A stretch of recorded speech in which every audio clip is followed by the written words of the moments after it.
Muito bem, amados. No nosso último encontro, nós começamos a aprender ou reaprender sobre batalha espiritual. É verdade que muita gente quer ser vencedor, quer ser mais do que vencedor, mas são poucas as pessoas que entendem que estão inseridas no contexto de batalha espiritual. Muitas delas nem sabem o que é que significa batalha espiritual.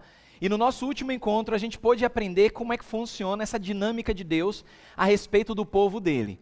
É importante lembrar que seria muito cômodo, muito fácil a gente simplesmente declarar que você é mais do que vencedor em Cristo. E que você vai vencer todas as batalhas sem explicar todo o contexto desse campo de batalha, sem explicar que nós precisamos de armas espirituais, como nós já aprendemos aqui. E é muito importante também lembrar que tudo está debaixo da autoridade do nosso Deus. E que a batalha espiritual, ela é uma realidade na vida de todos, independente de você ser cristão ou não. Entendendo o contexto bíblico, a gente começa a perceber que temos responsabilidades. Não basta apenas, dentro da realidade humana, entender que Jesus morreu por nós numa cruz e que a gente não precisa fazer mais nada. Porque a Bíblia já decreta que somos mais do que vencedores em Cristo Jesus, o que é uma verdade, mas precisamos entender que esse fato revelado, ele é de posição. Como assim, pastor? De posição. Significa que o que Jesus ele conquistou na cruz, ele garante por toda a eternidade. Ele pagou a sentença, ele pagou a dívida que tínhamos, ele tomou o nosso lugar. Mas a pergunta que fica é, por que Jesus, pagando essa dívida, eu continuo vivo nesse mundo que a Bíblia revela que jaz no maligno? Então a gente tem que começar a juntar umas peças e saber, olhando pelas Escrituras, que nada disso é por acaso. Que tem propósito de Deus nas nossas vidas e que precisamos entender esses propósitos nessa caminhada. Por isso que a realidade da batalha espiritual, ela precisa ser evidenciada na vida do povo de Deus, para que possam viver de fato como mais do que vencedor.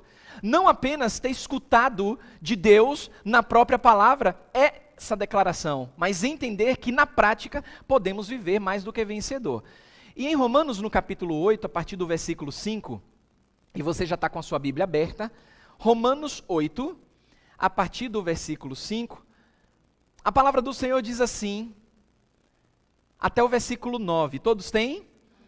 Diz assim a poderosa palavra de Deus: porque os que são segundo a carne, inclinam-se para as coisas da carne, mas os que são segundo o Espírito, para as coisas do Espírito. Porque a inclinação da carne é o que, irmãos? É morte. A Bíblia é quem está dizendo. A inclinação da carne, ela é morte. Mas a inclinação do Espírito é vida. E o que mais? E paz. Vida e paz. Porquanto a inclinação da carne é inimizade contra Deus, pois não é sujeita à lei de Deus, nem em verdade o pode ser.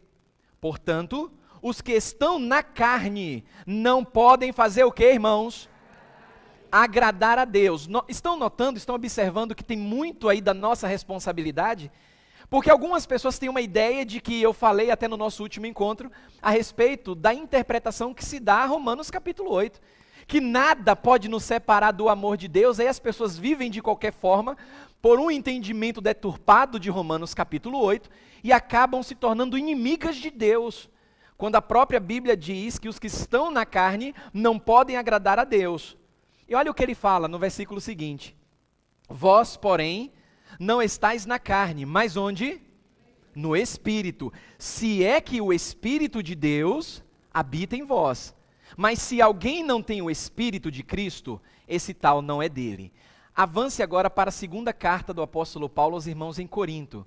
2 aos Coríntios, capítulo 10.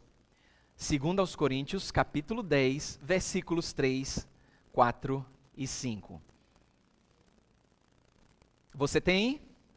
Diz assim a palavra do nosso Senhor: pois embora vivamos como homens, não lutamos segundo os padrões humanos. As armas com as quais lutamos não são humanas. Pelo contrário, são poderosas em Deus para destruir fortalezas. destruímos argumentos e toda pretensão que se levanta contra o conhecimento de Deus e levamos cativo todo pensamento para torná-lo obediente a Cristo. Irmãos e irmãs, e você que nos acompanham aí do seu lar, tem uma situação que ela é crucial para que o cristão possa ter vitórias em Cristo Jesus, mas que precisa entender muito bem esse ambiente, que é o ambiente das tentações. Quem é que nunca foi tentado por alguma coisa? Ninguém. Todos nós somos tentados. E a tentação, quando aprendemos a lidar com ela, dentro do contexto bíblico, já é um passo muito importante para identificarmos tudo aquilo que atrapalha na caminhada com o Senhor. Falar de tentação, a gente não ouve muito, não é muito corriqueiro falar de tentação no meio do povo de Deus. Até porque isso é um vespeiro que mexe com a sensibilidade de muitos. Porque aí o Espírito Santo ele adentra e ele tem um papel crucial de revelar para cada pessoa que ele comprou com o seu sangue, o sangue de Jesus, revelando a sua fraqueza e a sua dependência em Deus, desde que essa consciência ela não tenha sido cauterizada. Deixa eu explicar melhor. Algumas pessoas estão vivendo da forma que estão vivendo, e só Deus sabe, e pensam o seguinte: eu não tenho problemas com esse tipo de situação que eu estou vivendo.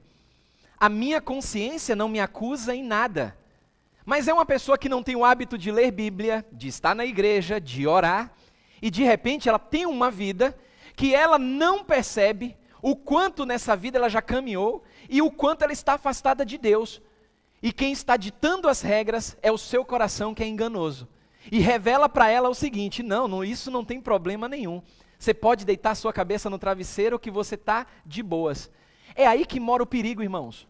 Porque a palavra expõe algo muito claro a respeito nessa batalha espiritual, e expõe de maneira que aquele que não tem a consciência cauterizada, tem a sensibilidade do Espírito para perceber que está vivendo uma vida que não agrada a Deus. E se não tomar uma atitude dentro da sua responsabilidade, vai incorrer no risco que o apóstolo Paulo prescreveu para os irmãos em Roma e também em Corinto.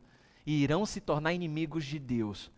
É bem verdade que nada em termos de posição vai nos separar desse amor grandioso de Deus, mas o profeta Isaías declara que os nossos pecados, as nossas transgressões fazem separação de nós e do nosso Deus. A comunhão fica abalada. Como eu falei no nosso último encontro, o ano ele está voando. Nós já estamos no segundo semestre.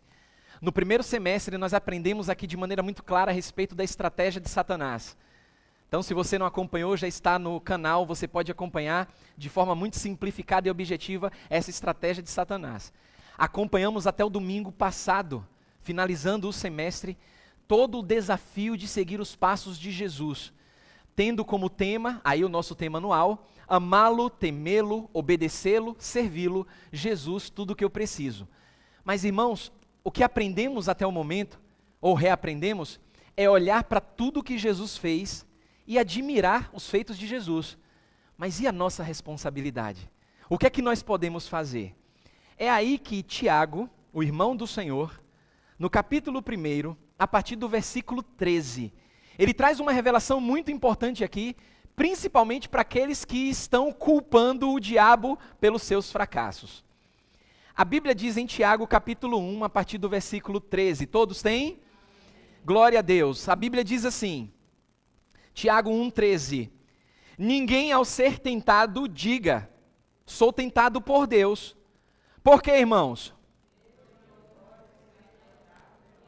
Deus não pode ser tentado pelo mal. E diz mais, e Ele mesmo não tenta a ninguém. Então, pastor, como é que acontece isso? A Bíblia diz, e Tiago revela, cada um, porém, é tentado quando atraído e engodado, envolvido pela sua própria o quê? Olha aí uma palavrinha difícil, concupiscência. Uma outra versão já traz simplificada essa palavrinha. Quem tem aí outra versão? Desejo, cobiça. Então a Bíblia está dizendo o seguinte, que Deus não tenta ninguém, Ele não pode ser tentado pelo mal, mas cada um, porém, é tentado quando atraído, envolvido pela sua própria cobiça. Depois de havendo a cobiça concebida, ou a concupiscência tendo sido concebida, dá à luz ao que, irmãos? ao pecado, e o pecado sendo consumado gera morte. Não se engane. Não se engane, a Bíblia ela fala muito clara a respeito de morte física e morte espiritual. Eu trouxe na semana passada, de maneira assim muito rápida e objetiva, a respeito daquele evento que uma pessoa queria seguir a Jesus, mas ela precisava enterrar parentes. E Jesus Cristo disse, olha, é muito mais precioso e importante me seguir nesse momento. Eu sei o que você está passando, eu só estou parafraseando, mas mostrando a realidade daquela pessoa que queria seguir a Jesus, mas que estava com um foco na sua família. Não é nenhum pecado, irmãos, participar de cultos fúnebres, principalmente quando envolve familiares. Mas Jesus, conhecendo o coração daquela pessoa, disse o seguinte: deixe que os mortos enterrem os seus próprios mortos. Ou seja, os mortos espirituais enterrando os seus mortos físicos. Irmãos, o pecado, ele causa a morte. Jesus veio para vencer e nos dar vitória sobre o pecado. O problema é que muitas pessoas estão fracassando, estão vivendo como derrotadas, culpando o diabo, porque estão pulando aqui esse contexto, quando Tiago alerta. E aí dizem assim, ó, não, o problema de eu ser assim é problema do meu marido, é problema da minha esposa, do meu trabalho, é problema do diabo. Eu sou assim. Quando a palavra está dizendo que nós temos um problema muito sério. Paulo revelou, irmãos, a inclinação para a carne, ela gera inimizade com Deus. Nós somos responsáveis. Temos a nossa participação nessa caminhada. E Tiago está dizendo, cuidado com isso. Você é atraído, você é tentado quando atraído e engodado por sua própria concupiscência. Isso me faz refletir que no passado, voltando lá para o Éden, nem Adão nem Eva eles conheciam o pecado. Mas eles foram envolvidos pelo diálogo com a serpente, que é o próprio diabo. Eles foram curiosos e desobedientes, eles traíram a Deus, porque Deus disse não coma do fruto e eles comeram, mas naquele momento de uma perfeição aparente, eles não tinham desejo pecaminoso em si, mas foram envolvidos por conta de uma tentação diabólica, fator externo. Jesus Cristo, quando foi levado para ser tentado no deserto, Jesus Cristo não tinha pecado, não podia sofrer nenhuma tentação inerente ao homem, porque ele é Deus homem, não podia pecar. Ele sofreu a tentação por conta da serpente. Mas irmãos, nós estamos no mundo pecaminoso, nós somos pecadores, e muitas vezes culpamos o diabo e dizemos assim, ó, o diabo tentou Eva, o diabo tentou Adão, o diabo tentou Jesus, e o diabo me tentou e eu caí, quando o Tiago está dizendo, cuidado, cuidado, você é tentado pelos seus próprios desejos pecaminosos. E aí no começo eu falei, é um assunto delicado, por quê? Porque Deus sabe, no mais profundo íntimo, os nossos pecados. E esse mesmo Deus que conhece os nossos corações, Ele morreu para que esses pecados, no mais profundo íntimo dos nossos corações, fossem perdoados. Só que aí Paulo diz assim, ó, mesmo com tudo que foi apresentado a respeito de Jesus, vocês continuam se inclinando para a carne. Nós somos tendenciosos, irmãos. Porque Jesus morreu numa cruz, mas mesmo assim, o nosso velho homem, ele insiste em querer acordar, em fazer com que os nossos desejos, eles venham se aflorar e nos tornar inimigos de Deus. Aí Tiago, de maneira muito amorosa, nos lembra que a fonte das tentações do homem caído não está fora de nós, mas está dentro de nós por conta dos nossos próprios desejos pecaminosos. Mas se não há um reconhecimento, se a consciência está cauterizada, as pessoas vão estar cada vez mais envolvidas nos seus pecados e não vão perceber que aquela atitude desagrada a Deus. E aí não será incomum você escutar alguém dizer assim, não, mas isso não tem nada a ver, não tem problema não. Eu posso fazer isso porque a minha consciência não me acusa, mas e se a sua consciência tiver com problemas? Aí o apóstolo Paulo, com muitos irmãos que estavam tendo esse problema lá em Corinto, volte para 1 Coríntios capítulo 10, porque por mais que a gente tente driblar a responsabilidade que recai sobre os nossos ombros, dizendo que não, eu não suporto, eu não suportei, eu caí, eu fiz e aconteci, porque eu não tive forças e eu não tenho forças para isso. 1 Coríntios capítulo 10, 13, de forma poderosa e amorosa, nós temos aqui essa revelação na palavra do Senhor a respeito daqueles que acham que não podem lidar ou vencer com as tentações. 1 Coríntios capítulo 10, versículo 13. Diz assim a palavra do Senhor: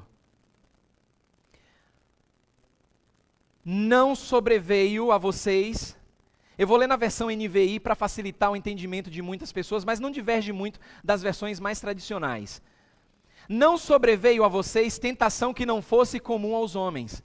Uma outra versão traz assim, não vos sobreveio tentação senão humana. Significa que toda tentação, ela é comum a todos os homens. Aí diz assim, mas Deus é fiel. E Ele, por ser fiel, não permitirá que vocês sejam tentados além do quê? Do que vocês podem suportar. E diz mais, mas quando forem tentados, Ele, Deus, lhes providenciará um escape para que vocês possam o quê? Suportar.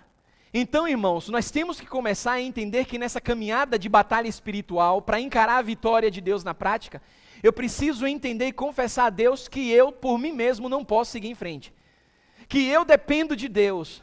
Que eu sou fraco e eu tenho que olhar para a palavra de Deus e lembrar por meio do Espírito Santo que a minha estrutura, ela é pó. E por ser pó, eu dependo do Criador. Eu não posso continuar seguindo a minha vida achando que eu vou ser mais do que vencedor, quando na verdade eu preciso de Deus, nós precisamos de Deus, porque nós somos fracos, irmãos. Não podemos subestimar a nossa carne, ela é traiçoeira, irmãos. Mas Deus é tão bom que por mais que aquele que tente driblar tudo isso e venha dizer para Deus, olha Senhor, eu não tenho forças para continuar, eu não tive força, Senhor, para continuar, porque o Senhor sabe que eu sou pó, Deus está dizendo assim, olha, eu estou cuidando de você. Nessa batalha aqui eu declaro que você é mais do que vencedor, você tem o Espírito Santo habitando em você. Mas você não é nenhum robô, você não é nada mecânico vai acontecer com você. Na liberdade do Espírito, reconhecendo a minha atitude, o meu cuidado para contigo, você tem que lembrar que todo homem, todo ser humano, ele está passível de tentação. Mas olha, eu sou fiel. É o que Deus está dizendo nesse versículo. Deus conhece a nossa estrutura e dentro desse campo de batalha, Deus não vai permitir nada além das nossas forças. A gente precisa entender e colocar nos braços de Deus a nossa culpabilidade, irmãos. Porque se a gente começar a tentar burlar tudo isso para favorecer o nosso fracasso, Deus vai dizer, olha, então continue seguindo. Porque o pecado concebido, ele gera a morte. Se Deus está dizendo que Ele é fiel, eu me lembro do que o apóstolo Paulo estava falando com Timóteo quando estava preso. Olha, Paulo, eu sou o principal dos pecadores. Eu sou o principal. Mas entenda uma coisa. Você seja padrão dos fiéis na palavra, no procedimento. Porque se eu sou infiel, disse o apóstolo Paulo em prisão, Deus permanece fiel, porque Ele não pode negar-se a si mesmo. Entendendo isso, eu olho para a palavra que declara que Deus é fiel e que todas as batalhas e provas que Deus coloca na minha vida, Ele vai providenciar o escape, para que eu possa suportar. Deus sabe até onde eu posso suportar. É diferente de você, eu sou diferente de você. Não é o mesmo campo de batalha que Deus proporciona para mim, Ele vai proporcionar para você. Porque Ele conhece a nossa estrutura e Ele dá na medida certa. E juntamente com as batalhas, irmãos, Ele providencia o escape. Ele está dizendo assim, eu sei até onde você pode suportar. Eu entendo você, eu sei da sua estrutura. Talvez o que você está passando, fulano não vai conseguir suportar, mas eu sei que você pode, por isso que eu estou permitindo isso. Uma pessoa me procurou e disse assim, pastor, eu não estou aguentando.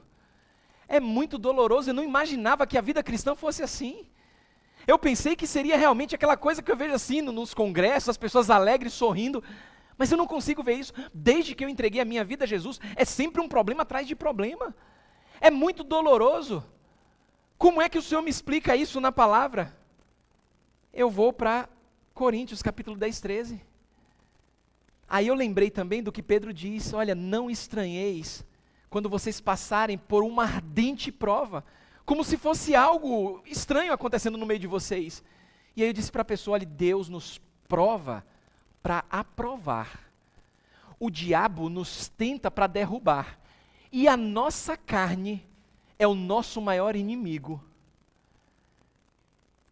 Quando Paulo estava falando para os irmãos nessa primeira carta, lembre-se como a igreja de Corinto ela vivia na época. Uma igreja menina, as pessoas faziam e aconteciam, eram partidárias, elas tinham preferências de liderança, mas mesmo assim, com todo o amor, o apóstolo Paulo veio mostrar que Deus é fiel e que poderia sustentar aqueles irmãos naquela igreja. A gente tem um modelo que é o próprio Jesus, e eu tenho falado muito, tenho repetido muito Hebreus capítulo 4:15, abra sua Bíblia, e marque na sua Bíblia isso aí, Hebreus 4:15, você tem que memorizar isso aí. Porque quando você começar de fato a olhar para Jesus, com as forças que Deus lhe deu, você vai se identificar com Ele. Hebreus capítulo 4, versículo 15. Porque não temos o que, irmãos? Um sumo sacerdote que não possa fazer o quê? Se compadecer das nossas fraquezas. Eu fico imaginando quando alguém perde um ente querido, alguém passa por uma situação e alguém diz assim, ó, eu sinto muito, eu sempre falo isso aqui como ilustração. A gente não sente. A gente pode até tentar imaginar o que a pessoa está passando, mas sentir, de fato, só Jesus nas nossas vidas. Essa palavra se compadecer significa que Jesus, Ele não somente sabe o que você está passando, mas Ele sente o que você está sentindo. É por isso que a Bíblia diz, nós não temos um sacerdote qualquer, mas um que como nós, olha que identificação maravilhosa, que como nós, quando, irmãos?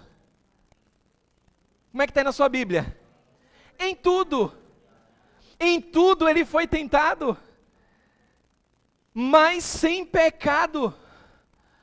Então Jesus, Ele sabe do seu campo de batalha, Ele sabe das suas tentações, e não somente isso, Ele sente, porque Jesus, Ele foi tentado em tudo que você é tentado. E se você pensar assim, ó, eu não consigo conceber que isso que eu estou passando, a nível de tentação, Jesus passou por isso? Jesus sabe o que é isso? Jesus sente isso? Sabe, sente. Ele se compadece de você, porque em tudo, a nossa semelhança, Ele foi tentado. Mas a Bíblia diz, sem pecado. É por isso que eu posso olhar para Jesus e entender que nesse campo de batalha eu tenho alguém que me compreende na essência. E que eu não vou dar ocasião à carne, mas olhando para Jesus nesse campo de batalha espiritual, eu vou vencendo um dia de cada vez. Agora, claro que você tem que colocar algo em prática e fazer disso o seu manual diário. Salmo 119, abra sua Bíblia no Salmo 119, versículo 11. Uma versão traz, guardo a tua palavra no meu coração. Uma outra versão traz, escondi a tua palavra no meu coração. Para quê, irmãos? Não pecar contra Deus. Isso aqui significa prática da palavra de Deus, prática diária. É o hábito, a gente tem que desenvolver o hábito. Você precisa desenvolver o hábito não somente da leitura da palavra, mas memorizar versículos. Isso é muito bom, porque talvez você não vai nem lembrar onde se encontra, mas se você memorizar a palavra de Deus, você será ajudado por Deus e vai ajudar outras pessoas. Nós somos tentados por conta da nossa natureza a querer ajudar as pessoas naquilo que a gente pensa e sente no momento. Eu disse na semana passada, como um breve testemunho, que eu tenho aprendido muito na pandemia, e o reflexo da pandemia ainda vai perdurar por bastante tempo. Uma das coisas que eu tenho aprendido muito com o Senhor na palavra, e aprendi na pandemia, é ser muito sincero em amor com relação à palavra de Deus. Porque a gente é tentado quando uma pessoa diz assim, ó, eu estou passando por uma situação, aí a pessoa é muito próxima da gente, a gente fica assim, e agora? A palavra de Deus diz isso, mas se eu disser isso aqui da palavra de Deus, a pessoa pode se assustar, com todo o amor do mundo. Então eu vou dar um jeito para que a pessoa entenda que eu amo essa pessoa, mas não vou mostrar isso aqui pelo menos por enquanto. Perde a oportunidade de ministrar a palavra de Deus, com medo do que a pessoa vai pensar. Com amor, eu tenho colhido frutos para a glória de Deus, da sinceridade no espírito com quem eu tenho aconselhado. A pessoa diz assim, pastor, eu passei por isso, isso, aquilo, outro. Eu digo assim, olha, então vamos ver o que, é que a palavra de Deus diz nesse sentido aqui. É sério o que você está passando. Não sou eu quem está dizendo, é Deus quem diz. E Deus diz que isso é pecado, que é feio, que está errado, que você tem que voltar porque está lá. Irmãos, é devastador o poder que a palavra de Deus faz na vida daquele que abre o coração para ouvir a voz de Deus. Vai muito além daquilo que a gente pensa. Porque quando a gente guarda a palavra de Deus nos nossos corações, a gente tem liberdade no espírito. A gente não fica preocupado com o que as pessoas vão pensar da gente. Em amor, a gente aconselha na palavra. A gente diz, olha, Deus pensa a esse respeito. Você está passando por essa batalha espiritual, essa luta? Deus diz assim na palavra. É duro, né? É forte. Ai, pastor, é muito forte. Mas quem foi que disse? Deus. E Deus é o quê? Deus é fiel. Ele disse, no momento pode causar um pesar. Mas esse pesar, como o mesmo apóstolo Paulo revela em uma de suas cartas, esse pesar traz arrependimento. E a gente tem que falar mais da palavra do Senhor. Mas como é que eu vou falar de Deus se eu não guardo a palavra dele no meu coração? Eu simplesmente chego para a pessoa e digo, não, Deus não quer que você passe por isso. Ah, Deus não quer que eu passe por isso? E se Deus quiser que você passe por isso? Como é que fica a pessoa? Guarda, irmãos, guarda a palavra de Deus no seu coração, para que você não venha pecar contra Deus, e que você venha aconselhar outras pessoas que estão passando por batalhas espirituais, sem se esquecer disso aqui, ó. Mateus 26, 41, abra sua Bíblia. Vigiai e o quê? Orai. Isso aqui é atenção, isso é atenção. Vigiai e orai. Para quê? Para que não entreis em tentação. Isso aqui me lembra a oração do Pai Nosso. Pai nosso que estais no céu, santificado seja o vosso nome. Venha a nós o teu reino, seja feita a tua vontade, assim na terra como no céu. O que mais?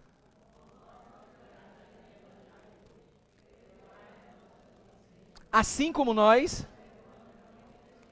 E